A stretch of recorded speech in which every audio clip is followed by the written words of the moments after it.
Welcome back, everyone. This is Ben Straight. I'm doing Chapter 5 now in the first Hebrew primer. We're going over nouns and verbs, the feminine forms, this week. But before we get into the vocabulary, I just want to make a note here. For the rest of the chapters in this book, there is going to be an oral review at the beginning of the chapter. It's usually just short phrases or sentences. Sometimes it's a story that just integrates the Hebrew that we've already learned, and it's a really good review. I highly encourage you to do that.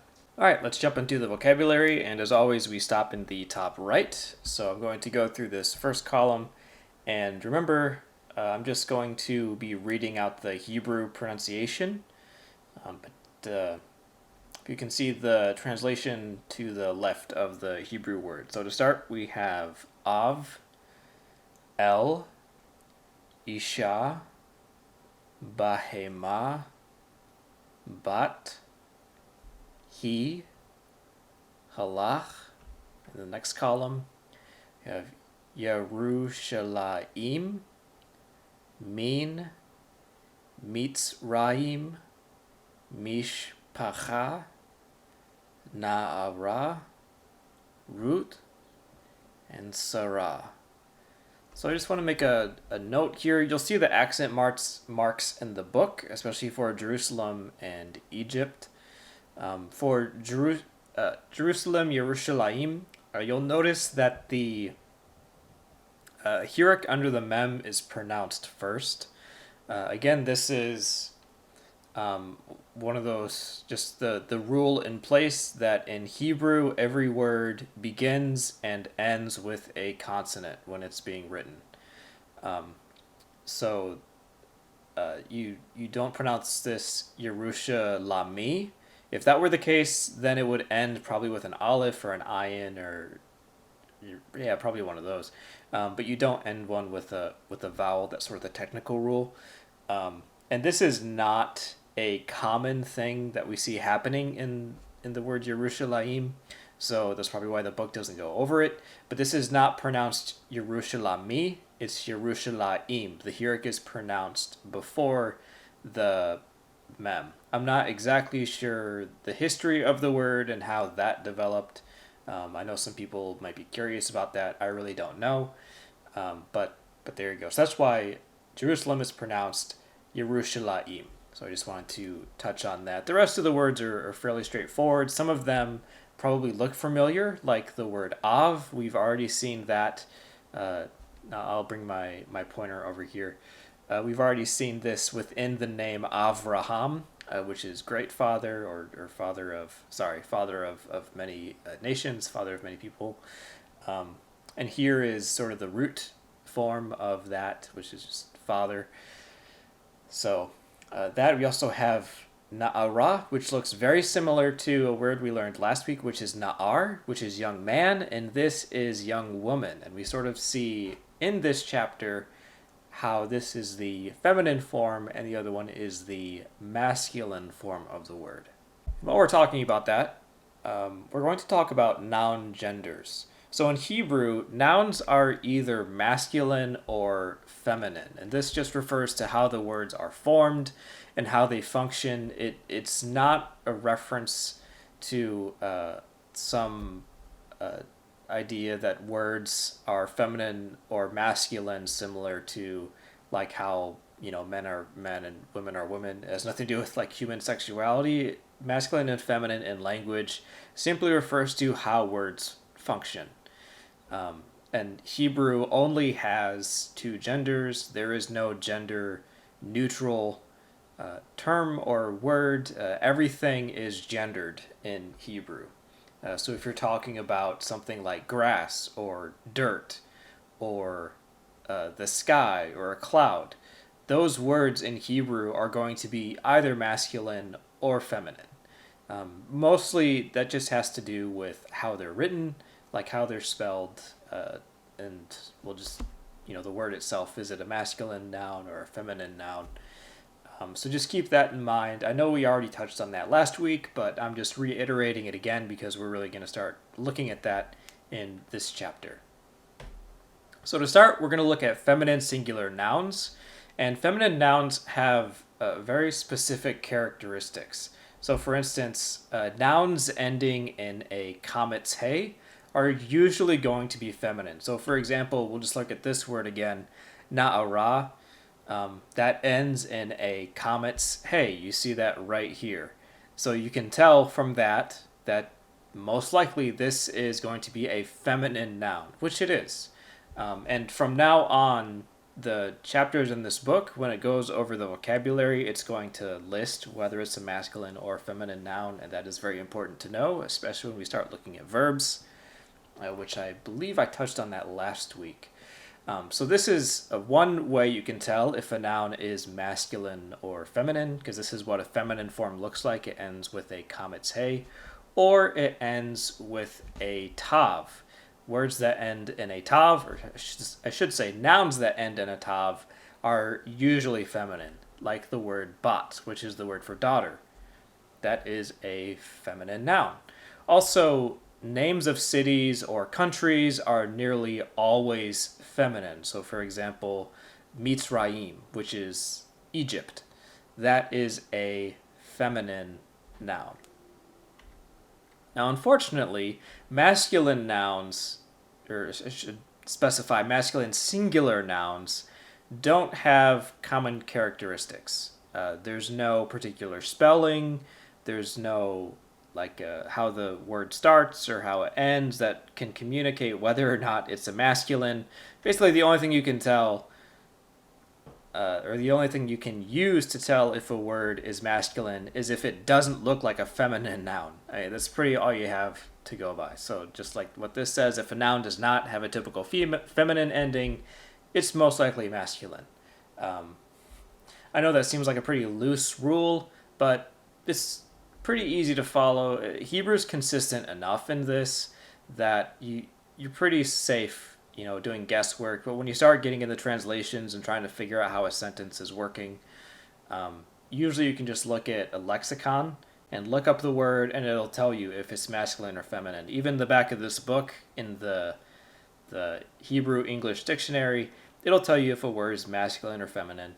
So it's really not something to get hung up on, because there's a bunch of different ways you can use to look up whether or not a word is masculine.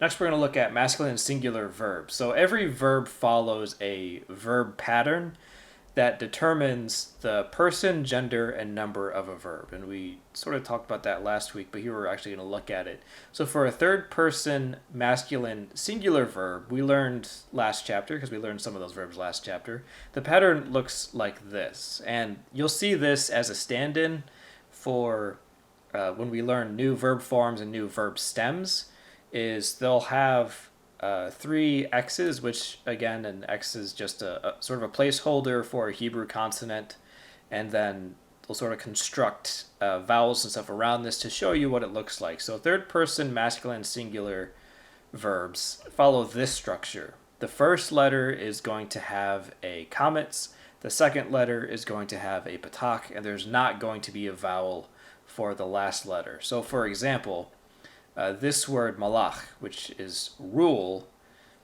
it follows this pattern. The first letter has a comets, the second letter has a patak, and there's no vowel under the third letter. And that's how you can tell this is a third person masculine singular verb.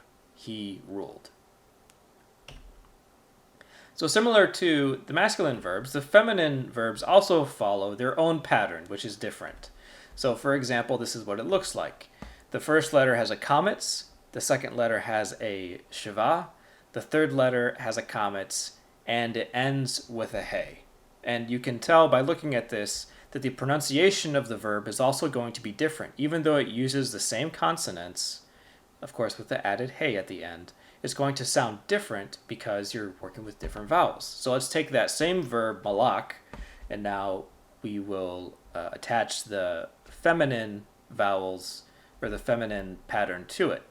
So you have the comets under the first letter, shiva under the second, comets under the third, and a hey at the end. And you'll also notice that this word has a chet as its last letter. So in the masculine form, the chet here has the end form, which the tail goes down. This doesn't, so that's another reason why this word looks different. And this is pronounced malcha, malcha. That is the third person feminine singular form. And it means, it's still the same root verb, which is ruled, but unlike the masculine form, which would be he ruled, this is she ruled. Another thing to note here is that in every sentence, the subject and the verb must agree in person, gender, and number. So for example, if the subject of a sentence is masculine, then the verb needs to be masculine. And this is just an example of this. For instance, we have here David, which is a masculine noun. David shamar, David guarded. And this agrees in person, gender, and number. You have a third person, masculine, singular, David. So the verb has to agree with that, and it does. You have the third person, masculine, singular verb structure here. A comet under the first letter, patak under the second, no vowel that goes with the third.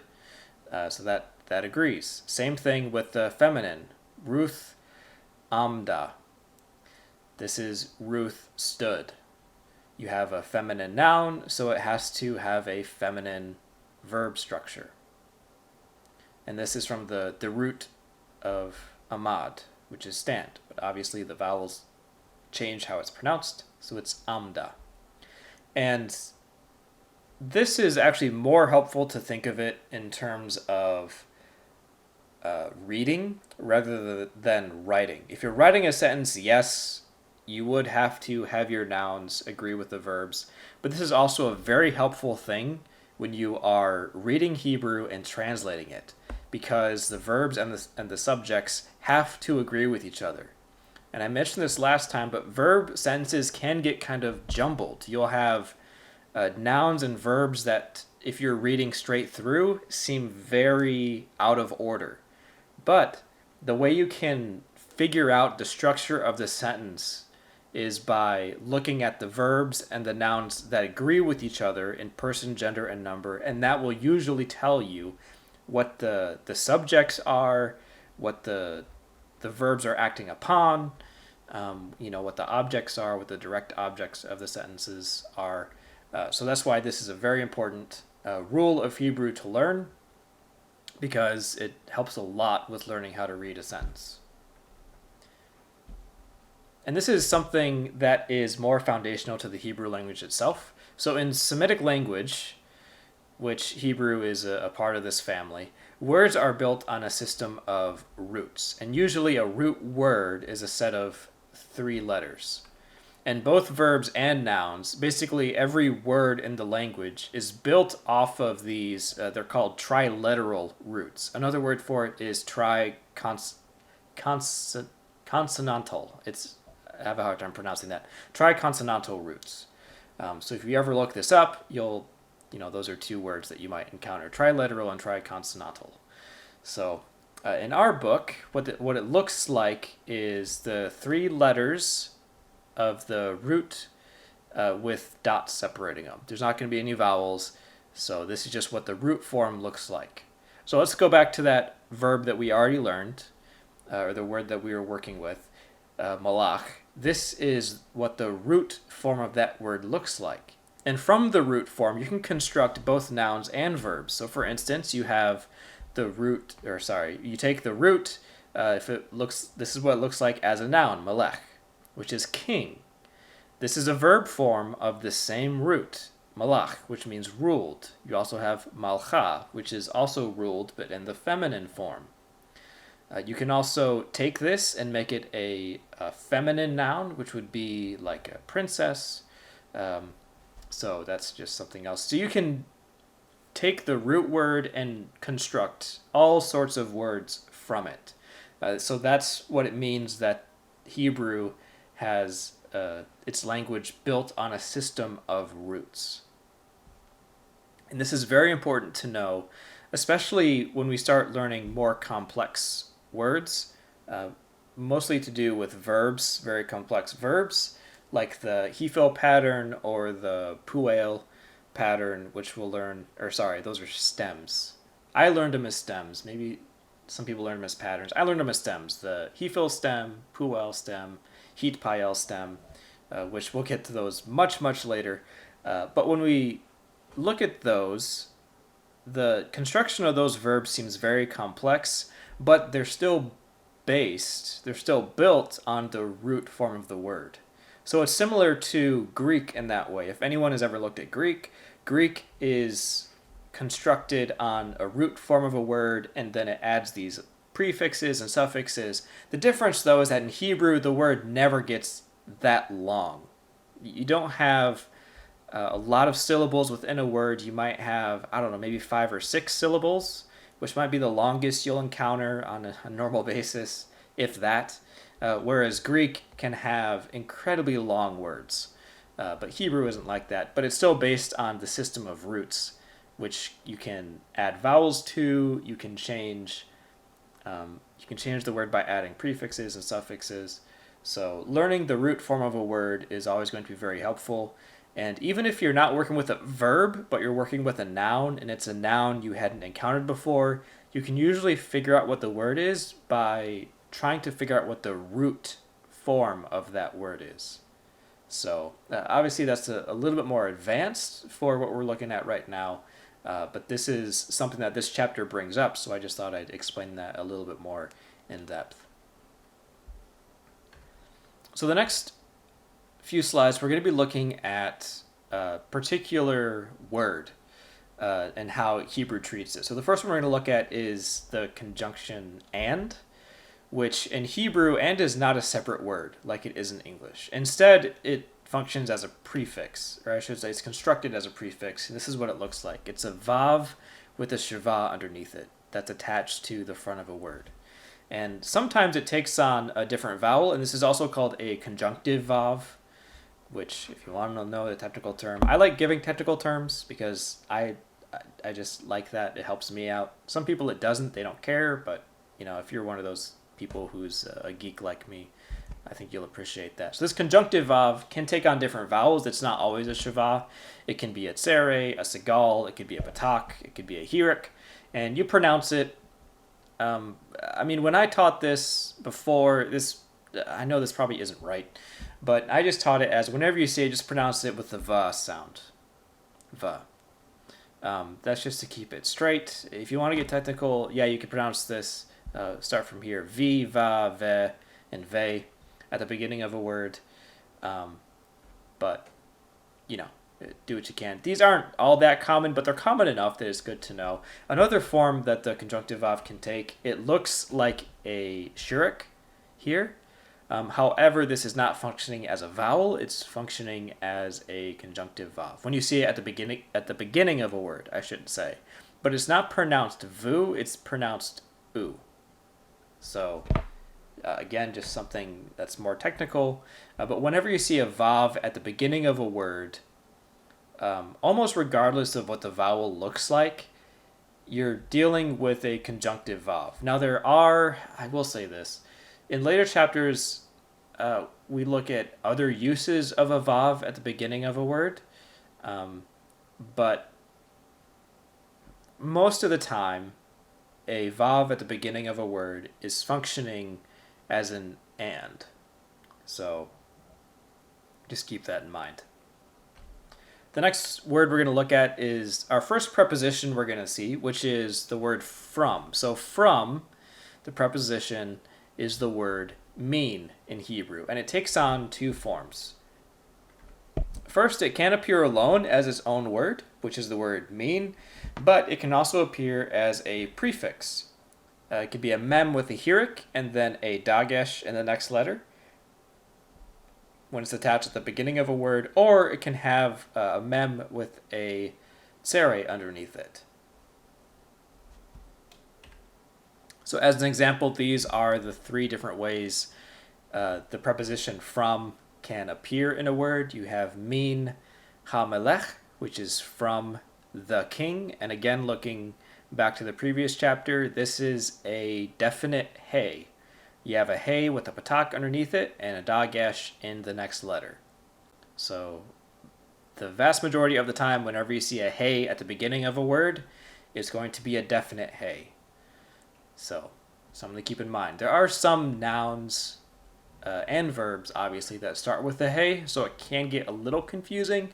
But as far as this book is concerned, we don't learn that many. So most of the time, it's pretty easy to tell if we're working with a definite hey or not. So this is a definite hey right here because we already know the noun form melech, and we see there's a hey attached. So it's definite hey. So this is from the king. The next one is meish, which is from a man, not from the man, because we don't have a definite hey here. This is indefinite, so it's from a man. And then mebait, which is from a house. So these are the three different ways that the preposition from can appear on a word. Next, we're looking at the pronoun it. So simply put, the two words who and he can both be translated as it, and it is just the English gender-neutral pronoun. Who refers to masculine nouns, whereas he refers to feminine nouns. So again, who is he, and he is she. I know, that's probably not going to be the last time I bring that up. Sorry if that's getting annoying, but it's helpful. And again, this is just kind of a note on the language itself, because everything in Hebrew is gendered, masculine or feminine, so that's why there's no third pronoun for it. It's either going to be who or he. So that's it. So as far as exercises, that really is it. So as far as exercises for this week, I would definitely recommend exercises 1 through 5 and then exercise 8. So work on those, get those done, and then next week we will be looking at plural forms of nouns and verbs. So really starting to jump into it, really starting to get going. And frankly, once you get to the end of the exercises in this chapter, you're dealing with, fairly lengthy sentences, pretty good sized sentences, working with, 5 words and up. Looks like even, upwards of 10 and more words in a sentence that you can translate. So, if you've gotten this far, that's pretty impressive. Keep going at it. Again, do the oral reviews. If you want to go ahead and do the oral review for Chapter 6, once you're done with this chapter, I would recommend that.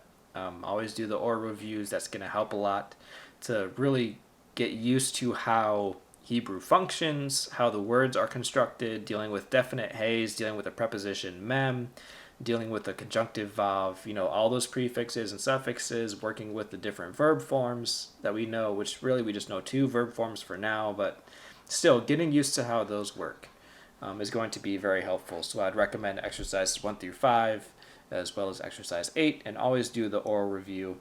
And that's going to wrap it up for this week, and I will see you next week for Chapter 6.